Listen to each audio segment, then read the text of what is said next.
Welcome to Hood Champion Boxing and Sports. In boxing, you find a way to win or you find a way to lose.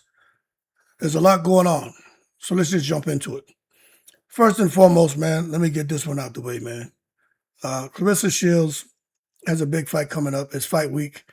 I'm going to start talking about Rolly and T.O. because they have a fight coming up next weekend. But Clarissa's putting duck sauce on the fried rice, okay? However, I did see a clip today where she's talking a little bit more about TIBEAULT. And I may be mispronouncing her last name. It's not done intentionally. TIBEAULT. I'm going to say TIBEAULT, right? Clarissa did mention her today. And I don't know if Clarissa's going to stay at 160 to face her now, but she started talking about how is Tam able to fight for the, I think it's Desley, able to fight for the ring belt when it's normally number 1 and number 2, and really the 1 and 2 should have been it'd be Kay Scott, and because she has the belts, and then Tam, and if Clarissa beats Kay Scott, well then you got the 1 and 2. So she's sounding a little bit frustrated that the ring belt went to TIBEAULT. Now you know one thing about Clarissa. She likes to come out here. She doesn't want to give anyone credit. She wants to try to steal everyone's shine. She believes she deserves all the shine.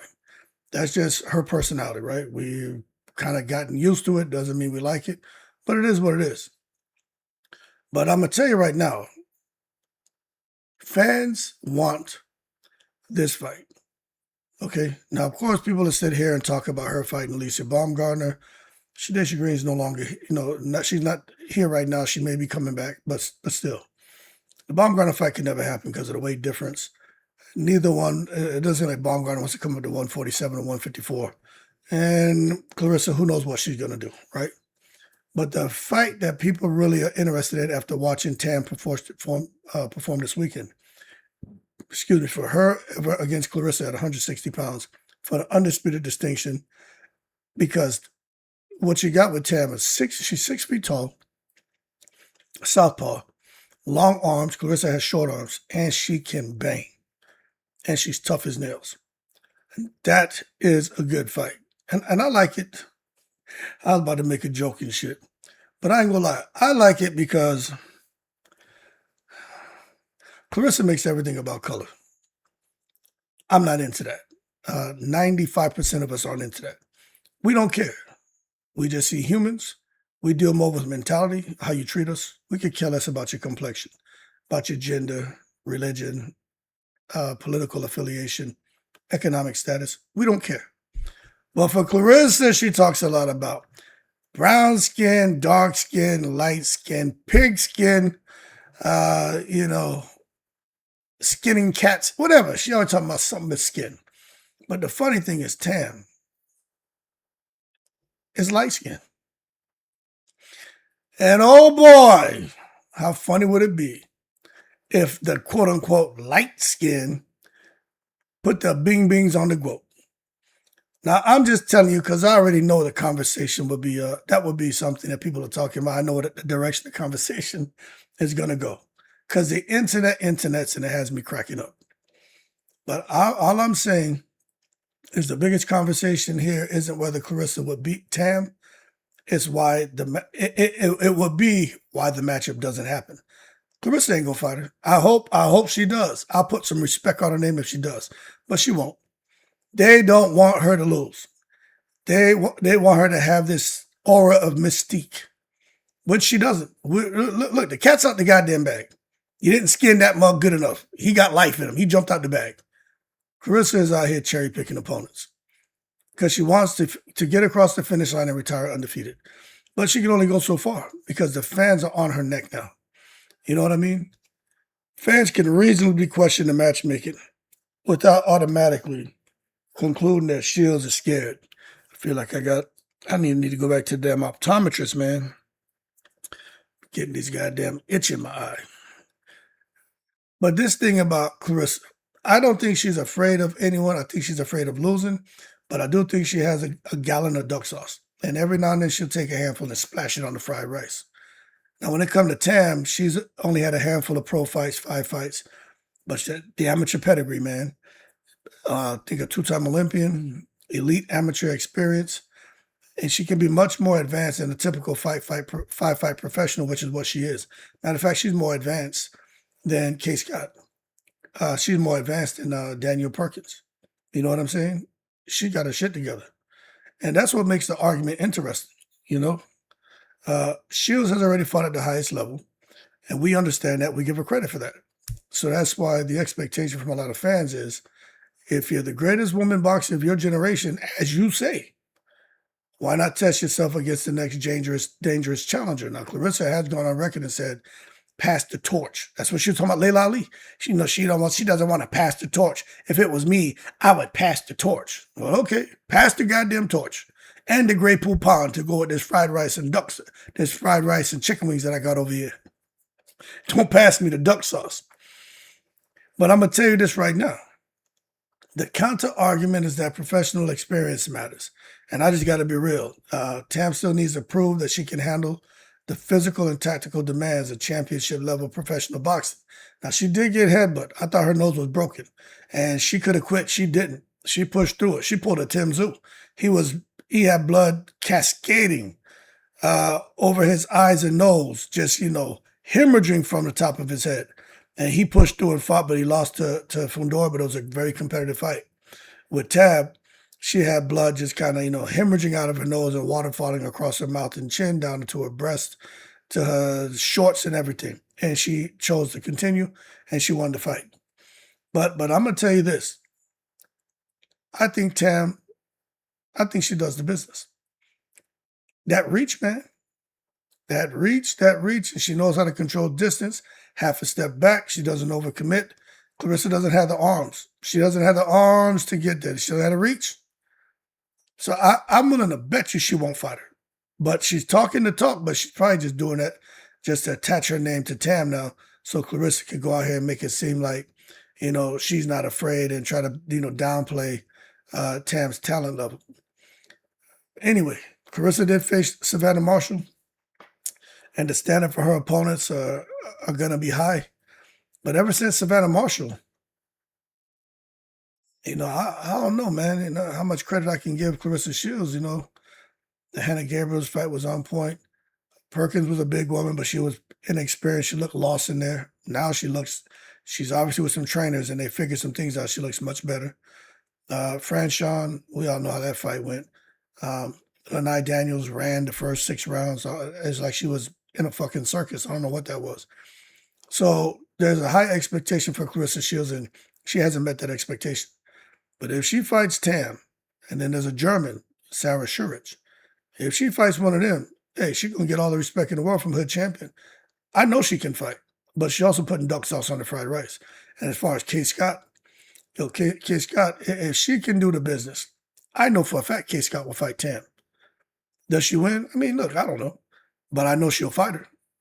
Can't say that about Clarissa. Now, speaking of female fighters, Heather Hardy. Dark side of boxing, man.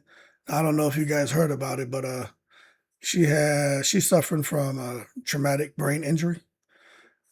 Now, the thing is, her vision, her balance, cognition, ability to function normal has been affected.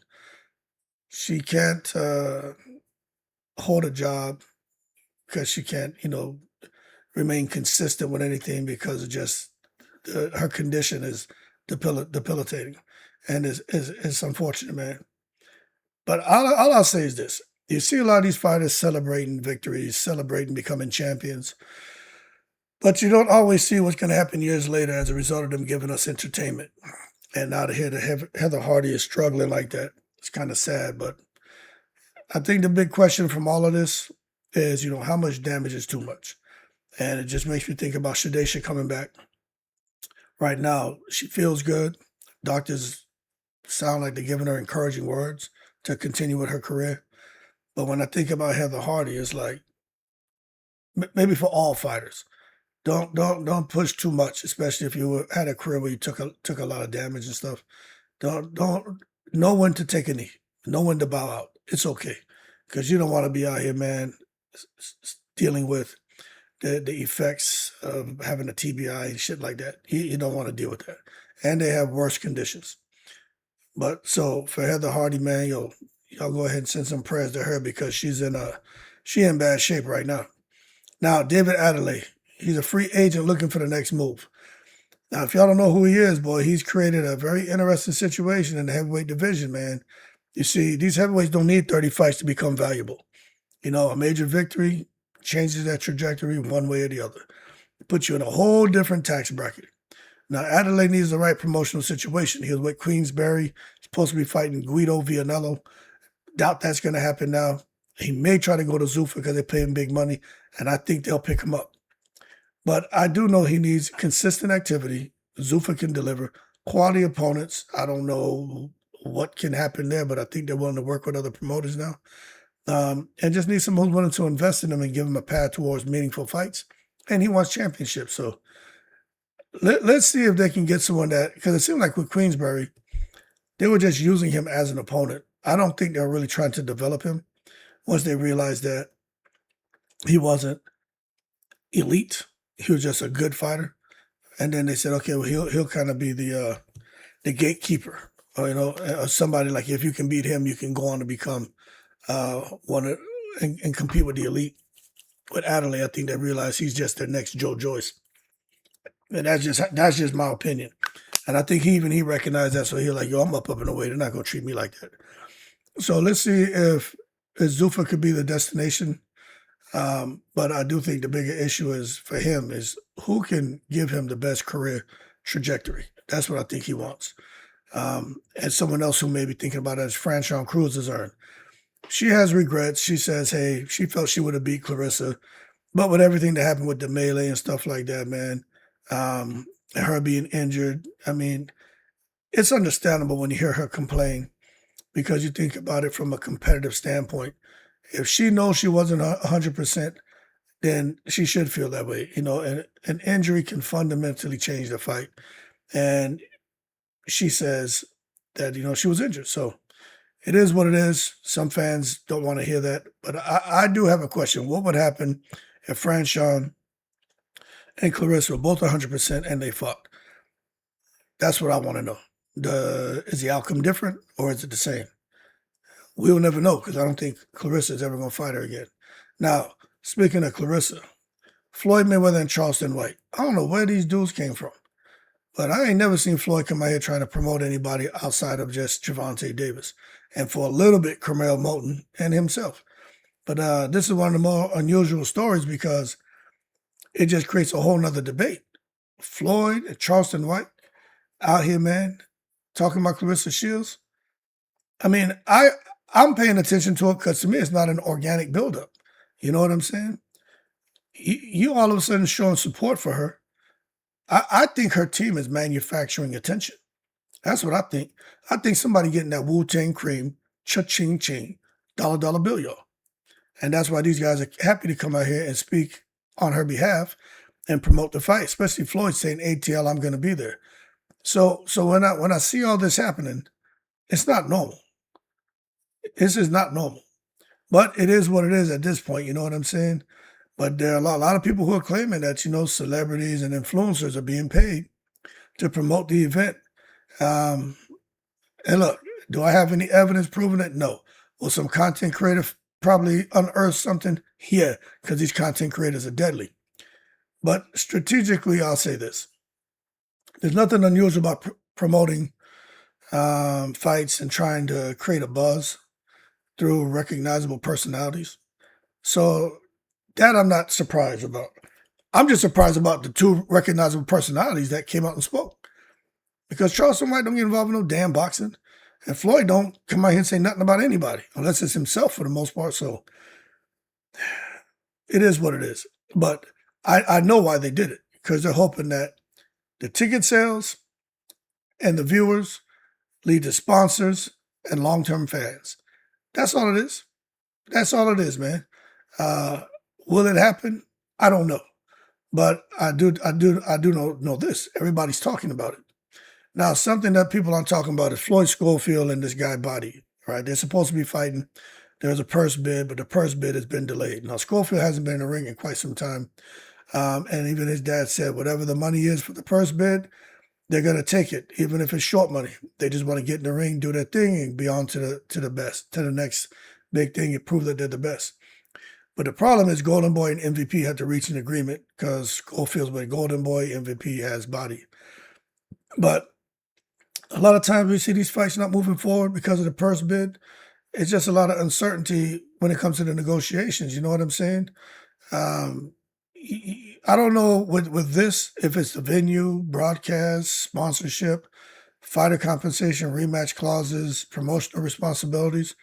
I don't know. I know Golden Boy, they just signed some deal. It's not Paramount, TNT. Anyway, they signed a deal somewhere else. And then Jake Paul and MVP is ESPN. And I think the Zone is still somewhat involved with Golden Boy as well. But the bottom line is there may be some shit going on behind the scenes. But the fight itself is not the hard part. It's the negotiations.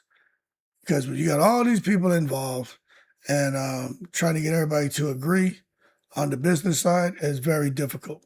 And that's what we're seeing. Now, Baroo signs with Top Rank. Now, if y'all don't know who he is, he just fought Xander Zayas. He lost. Xander Zayas took his belt. Zayas fought Jerron Ennis, and Ennis beat Xander Zayas. Pretty violent fight. Very good fight from both guys. But Ennis just had a little bit more up, and away in him. But for Baroo, he's returning on September 11th, fighting Giovanni Santion. Now, if y'all know who Giovanni Santion is, he's the guy who came out here, destroyed Alexis Rocha, had us scratching our heads like, who the hell is this? Then he fought Brian Norman Jr. and he tried that same shit, and Brian Norman Jr. binged him. Then I think he came back and had a win. But right now, if he's firing on all cylinders and the Baroo can fight too, that's a difficult fight. That shit's gonna be must-see TV. I don't know how many of y'all are watching this video right now know who those two guys are. It's not just about these guys getting in the ring. Someone gonna get killed because both of those guys bring nothing but violence, man. So I don't know if Top Rank can build Baroo into something that casual fans will eventually recognize, because he's exciting, he'll fight, but he don't have that star quality about him. But we got to wait and see. Now, somebody who has star quality is Terrence Crawford, and somebody who has star quality when he was fighting was Tim Bradley. But Tim Bradley's very vocal. He's always out here talking about boxing. And he even said, man, Crawford will beat Ennis. There's all kind of rumors floating around. Crawford is back training for Jerron Ennis. Crawford ain't back training for no damn Jerron Ennis. You know, does Crawford think about coming back and fighting? Maybe. I don't know. But last I heard, he said he doesn't want to do it. So I don't care what anybody else says. Until Crawford says it, I don't believe it. But I do know that Crawford against Jerron Ennis, that's going to keep generating debate. Just like Crawford against Floyd Mayweather. You know what I mean? Now they're doing it to Crawford. You know what I'm saying? But I would say this. Crawford has the experience, adaptability, timing, counterpunching, ability to make adjustments inside a fight. And he's very polished from southpaw and orthodox. Jerron can do it too, but he can't do it like Terrence Crawford. The one thing that Ennis has, he has youthfulness on his side, physicality, he got size, he got speed, he has athleticism. But I just want to say this. Crawford beats Ennis isn't the same as Crawford destroys Ennis. Two different things there, you know what I'm saying? That's where the debate gets interesting. Crawford spent years proving that he can solve different styles. Ennis represents a different physical challenge. So what happens if they fight? Now, another one of those fights we were asking the question, what happens if they fight? Because it's a reality, it could happen. Chris Eubank Jr. against Kell Brook. Word on the street is, this could be one of those better late than never type fights, you know what I'm saying? I do know if these guys fight, could be some money on the table. Chris Eubank Jr., he's like he's an 8-figure dude, man. So he may be out here getting himself a quick 10 million or so to fight Kell Brook. Kell Brook ain't coming back for peanuts. So he could walk himself into a $5 million payday. The bottom line, it could be more money than that if they had to fight in the UK. You know what I'm saying? What you have are two British fighters with recognizable names, complicated careers, and enormous fan bases. You know what I mean? So for them to meet later in their career, well, especially right now after Kell Brook retired and come back, that's bigger than Manny Pacquiao and Floyd Mayweather now fighting in a rematch. You know what I'm saying? The people in the UK will come out to see that because they get really invested in their fighters. So If that money is right, I think both fighters would have the kind of obvious financial incentive to get their asses in the ring. But more to come, because if it does happen, it'll be before the end of the year. Now, Oscar De La Hoya whipped everybody's ass. Wasn't afraid of nobody, fought everybody. Oscar De La Hoya was that guy. But there was somebody created some little cock-a-hole list talking about Oscar De La Hoya is one of the most overrated athletes in the history of sports. To that I say, in the most respectful way, to you, cock-a-hole McNicholas, who created that list, hold your horse and stop taking it to the stupid. Oscar De La Hoya, man, get out of here. Extraordinary resume. Fought everybody. Won world titles across multiple weight classes. Fought all the biggest names of his generation, man. Y'all can debate his legacy because he kind of crazy, but you can't criticize this man's his resume. You want to talk about his legacy and all, and he's this and he's wild and he's a freak and this, whatever. But that man did the business. You know what I'm saying? There's a couple of fights you can argue whether he won or lost, but calling him an overrated athlete without acknowledging the quality of his opposition, that's a different argument. You know what I'm saying? So he wasn't just famous. He fought everybody, and that's why his legacy, you want to question it, whatever. But you can't dismiss it. You can question anything. But when you start dismissing Oscar De La Hoya's legacy, obviously you don't know nothing about no goddamn boxing. Now, another area where people don't know a damn thing is pound for pound bullshit. Everybody want to have a conversation. Names being discussed as far as who's the pound for pound king right now. Some say Hoya anyway. Some say Bam Rodriguez. Some say Shakur Stevenson, Bivol, Usyk, Benavidez. Each has a different argument, though. I mean, look, Inoue has an elite resume, devastating finishing ability. That matters, you know what I'm saying? Bam Rodriguez is young, got technique, very versatile, a lot of angles, championship success. He's doing the business, moving up weight divisions. Shakur, defensive mastery, distance control. He gets busy. I like Shakur Stevenson because I was kind of doubting that guy, but he proved to me that there's something special about him. And if he needs to up and away inside that ring, he can. You know, he finds a way to win. So I put a lot of respect on Shakur's name. But also Bivol. He's elite. Them fundamentals are no joke, man. Footwork, discipline. Bivol is a beast, man. And then Benavidez, man, pressure, volume, physicality. I don't know if I put him as number one pound for pound, but he belongs on the list. But he better fight Jai Pattaya and quit putting duck sauce on that fried rice. Then you got Usyk. Nothing to say. Cruiserweight achievement, heavyweight achievement. I don't have nothing to say about Usyk, you know what I mean? Technical brilliance, historic accomplishments, heavyweight achievement, cruiserweight achievement. There's nothing to say about Usyk. There's no easy answer to this shit, you know what I mean? That's why the pound for pound rankings are so entertaining, but you let some people, they start talking, they want to argue till they blue in the face because they feel what they're speaking is fact. It's opinion. So you know what? When someone gives their opinion, you don't agree with it? Cool. But at some point in time, shut the fuck up. Now, Terrence Crawford being back in camp, he just in camp to help Lester Martinez. That's it. Ain't nothing special going on there.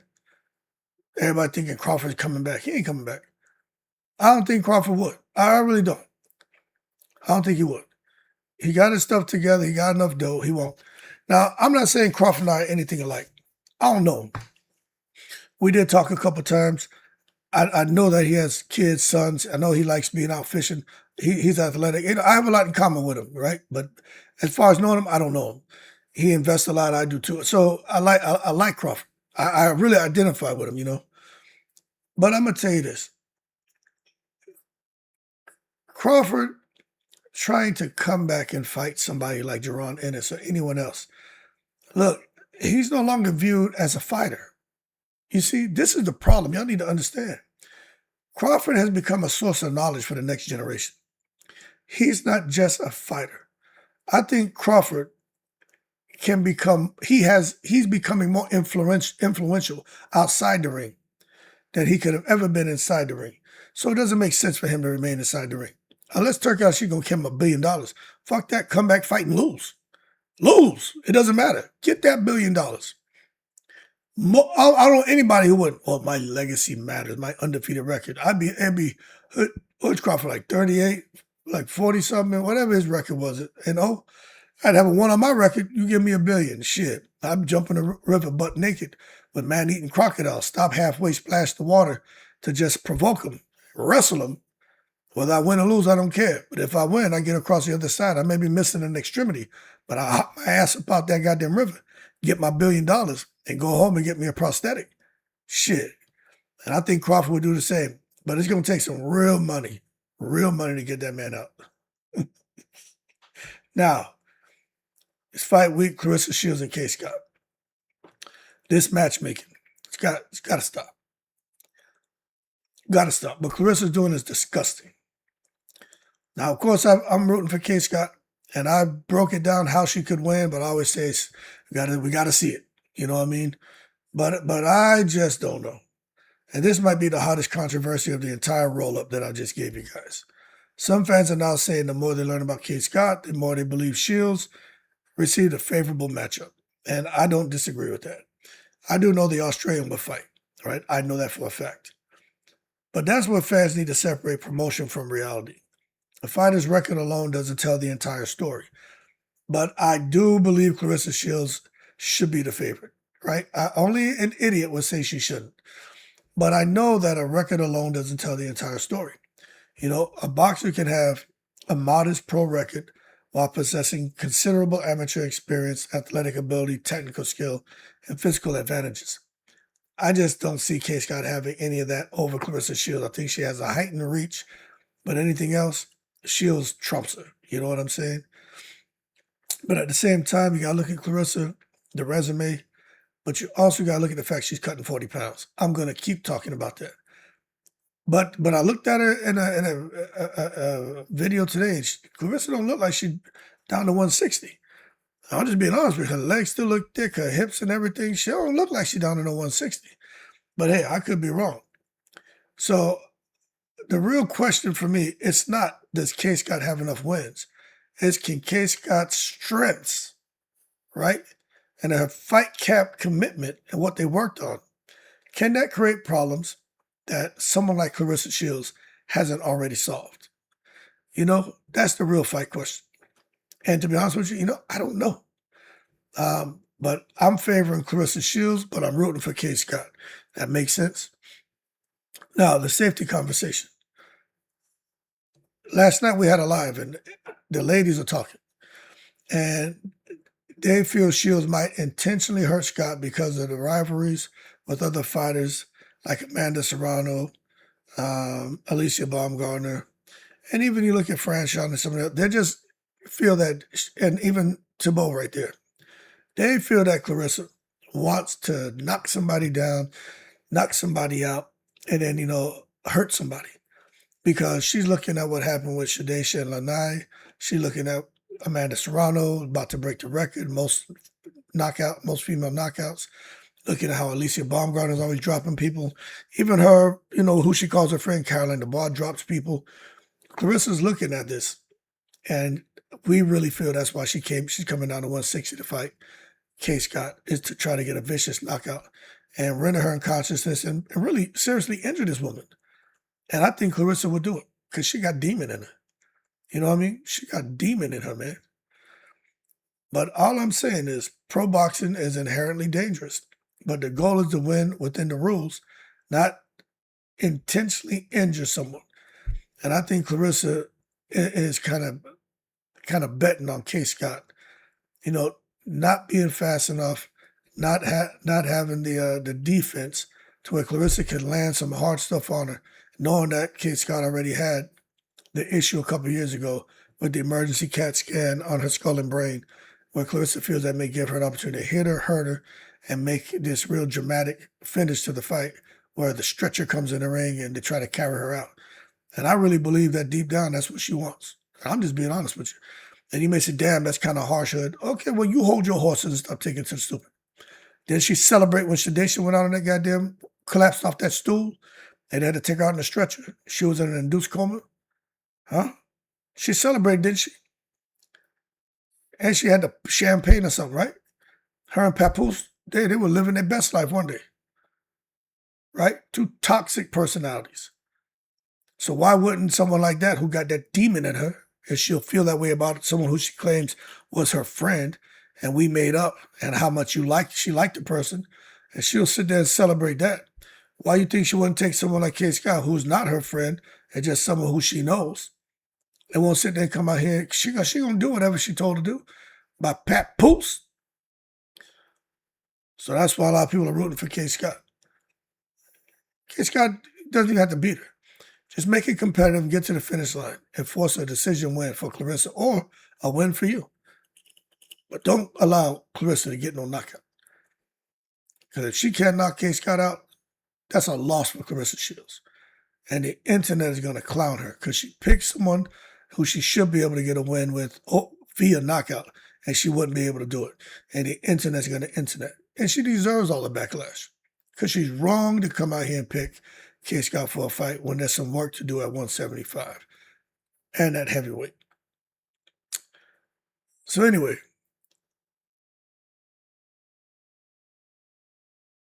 statement will be if K. Scott does the business and gets to a decision.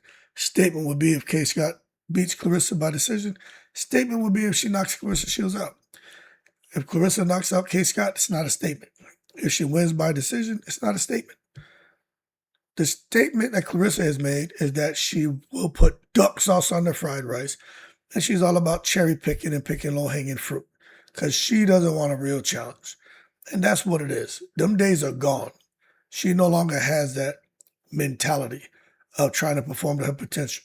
She just wants to keep winning, and that's it. By any means necessary, making her little bit of money with no risk associated, and then she wants to sail off into the sunset in her mind with Papoose and a Pap Jr. That's it. Anyway, we got to see what's next for everybody. Does Clarissa beat TIBEAULT? Is she gonna? What's gonna happen with Baumgartner, Caroline DeBar? They got Michaela Mayer. You know what I'm saying? Will Clarissa pursue another undisputed opportunity? Crawford gonna come back? Are these guys going to rise to the occasion? Benavidez, Bivol, anyway, Rodriguez, to prove who's really the pound-for-pound king? Is Tank Davis going to come back? Will Oscar De La Hoya ever get any respect put on his name? I don't know. But one thing I do know is I will be live for Clarissa Shields' fight. And in boxing, you either find a way to win or you find a way to lose. Y'all keep cool. I'm in the breeze.